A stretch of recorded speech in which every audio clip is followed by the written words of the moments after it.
Selamat datang di podcast pengembangan diri. Podcast ini merupakan top 5 podcast of the year 2023 versi Spotify Indonesia.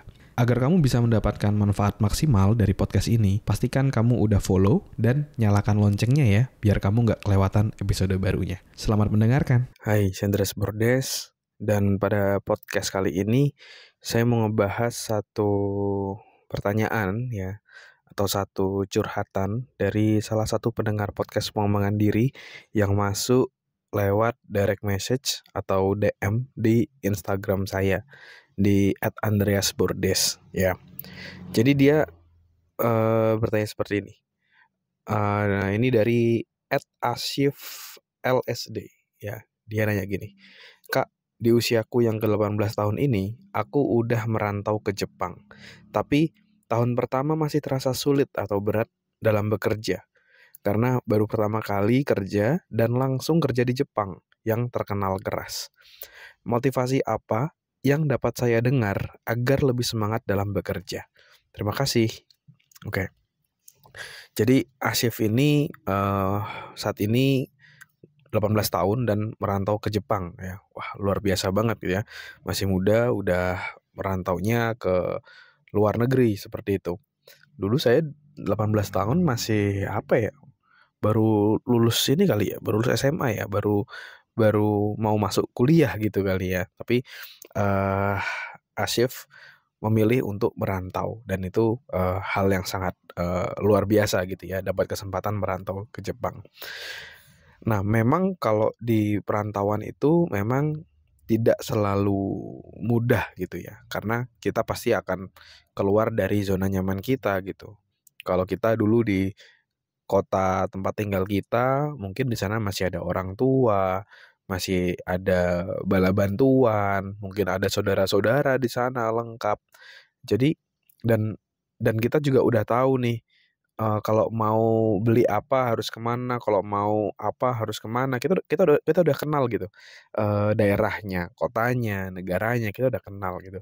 Tapi kalau udah beda kota, itu kita kayak berasa di dunia yang asing gitu, ya. Kayak ibaratnya kita baru masuk hutan gitu, kita masih belum tahu di mana jual ini, di mana jual itu, kalau mau apa harus kemana. Ini bener-bener kayak kayak tempat baru buat kita kayak gitu. Mungkin buat kamu yang ngerantau ataupun, mungkin kamu pernah liburan ke suatu tempat yang baru pasti kan ngerasa juga, "Ih, aku di mana ya? Ini gimana caranya ya?" Pasti ngerasa ngerasa asing juga kayak gitu kan. Apalagi harus ngerantau dan harus bekerja dan kalau pertanyaan Asyif tadi, gimana biar kita bisa tetap terus semangat? Motivasi apa yang harus, kita dengar kayak gitu. Nah, tentang motivasi apa yang harus kita dengar, ini sebenarnya akan berbeda ataupun akan unik dari setiap orangnya. Apa yang membuat saya termotivasi belum tentu akan membuat kamu termotivasi kayak gitu, ya. Karena setiap orang punya motivasinya sendiri-sendiri. Ada yang misalnya contoh dia termotivasi kalau dia, eee, contoh misalnya mendengar suara orang tuanya gitu, dia berjuang untuk orang tuanya. Tapi ada juga orang yang termotivasi karena dia mau berjuang untuk, eee, pacarnya gitu atau pasangannya gitu. Jadi ini adalah 2 hal yang berbeda. Tapi kalau saya boleh sharing ya, mantra apa ya, dalam tanda kutip ya, mantra apa yang membuat saya bisa terus strong di kota perantauan saya dan bahkan sekarang, sebenarnya saya mungkin kurang lebih udah berapa ya, dari tahun 2011 kali merantau ke Surabaya, terus 2018-an atau 2019 gitu, 2018 kayaknya saya merantau ke Jakarta sampai akhirnya married sama orang Jakarta dan akhirnya jadi orang Jakarta nih saya gitu. Nah, satu mantra saya di awal-awal ketika saya merantau itu adalah saya berfokus satu yang namanya, progres. Saya berfokus satu yang namanya terus bertumbuh. Jadi kalau saya di awal itu udah fokusnya, saya harus harus sukses, saya harus kaya raya, apa segala macam. Mungkin agak agak jadi berat gitu ketika misalnya ekspektasi kita berbeda dengan realitanya. Tapi kalau kita fokusnya, pokoknya saya mau terus bertumbuh, saya mau terus getting better every single day gitu. Itu akan jauh lebih sehat dan kita akan jadi jauh lebih happy juga gitu dan semangat gitu. Kayak misalnya contoh dulu ketika saya belum jadi trainer, fokus saya adalah ya udah kalau sebelumnya aku nggak pernah ngisi training, selanjutnya aku harus eh, seenggaknya mulai presentasi depan kelas. Setelah presentasi depan kelas misalnya 30 menit, selanjutnya aku mau bawain materi selama 1 jam. Selanjutnya saya mau bikin training, saya mau undang teman-teman saya. Jadi baby step gitu. Setiap milestone kita itu kita buat baby step atau goal-goal kecil gitu. Dan itu ngebuat saya khususnya ya, jadi jauh lebih berdaya gitu ketika kita fokusnya pada progres. Jadi bukan pada perfeksionis tapi progresionis ya. Nah, itu salah satu mindset yang diperlukan untuk membuat kita tetap terus strong. Karena kalau kita udah fokusnya harus perfect terus, itu kita pasti akan sangat-sangat stressful ya. Jadi itu salah satu mindset yang saya tanamkan ke dalam diri saya dan membuat saya tetap terus kuat di tempat perantauan saya ya. Nah, ada satu mindset lagi yang mau saya share. Tapi sebelum itu, buat kamu yang mau sukses di perantauan, mau sukses di usia muda kayak gitu ya, kamu bisa join dalam free webinar saya, webinar Unlimited Success ya. Di situ kamu akan belajar tentang gimana cara proven untuk bisa sukses di usia muda dan juga di perantauan. Terus yang kedua, gimana cara mengatasi rasa insecure dan nggak pede. Dan yang ketiga, gimana cara menghadapi lingkungan yang toksik dan gimana cara membangun support system untuk dirimu.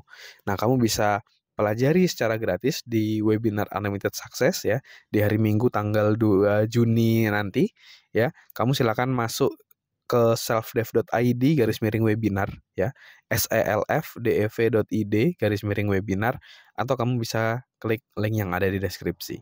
Daftar sekarang karena slotnya terbatas. Oke?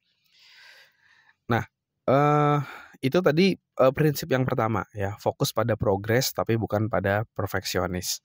Terus mindset yang kedua adalah fokus kepada kenapa kamu mau atau kamu harus berjuang ya. Kamu kan udah merantau nih ke Jepang gitu ya. Kalau saya dulu merantau ke Surabaya. Apa sih yang bikin saya tetap terus strong ya? Salah satunya juga adalah karena saya punya alasan yang sangat kuat dalam hidup saya, dalam diri saya.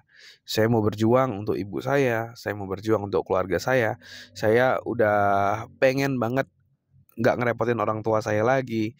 Saya nggak pengen ibu saya terus bekerja sampai dia tua untuk menafkahi saya. Ini udah gantian, saya yang harus kerja. Karena saya ngelihat wajah ibu saya udah tua gitu ya, terus harus terus bekerja. Itu sangat-sangat menyakitkan buat saya. Dan itu membuat jadi salah satu alasan yang sangat kuat. Dan alasan yang sangat kuat ini akan membuat kamu tetap terus strong untuk terus bertahan dan terus bertumbuh ya. Jadi ketika kamu menghadapi tantangan dan mungkin kamu jadi nggak semangat, udah mau nyerah, atau misalnya kamu lagi nggak termotivasi, satu hal yang bisa kamu lakukan dan ini cukup efektif adalah ingat lagi kenapa kamu harus berjuang. Kamu mau berjuang untuk siapa?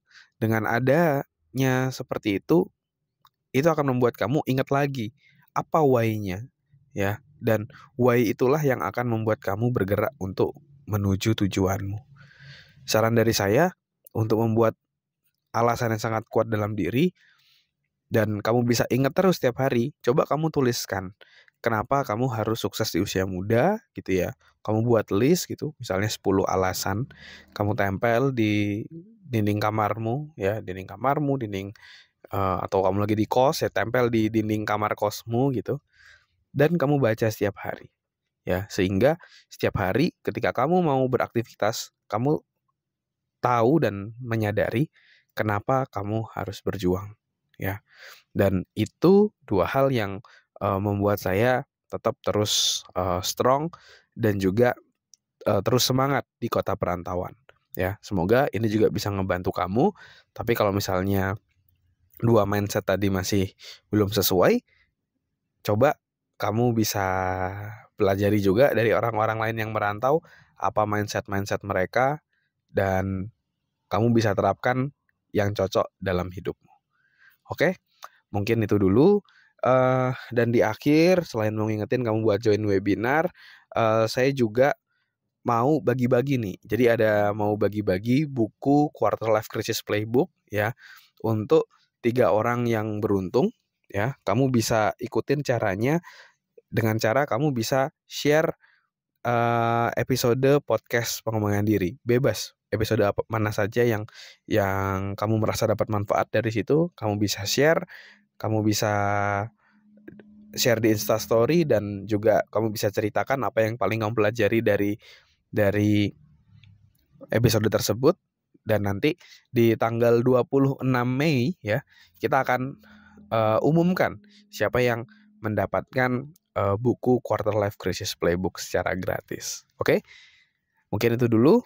Thank you semuanya udah dengerin episode kali ini. Never stop learning because life never stop teaching.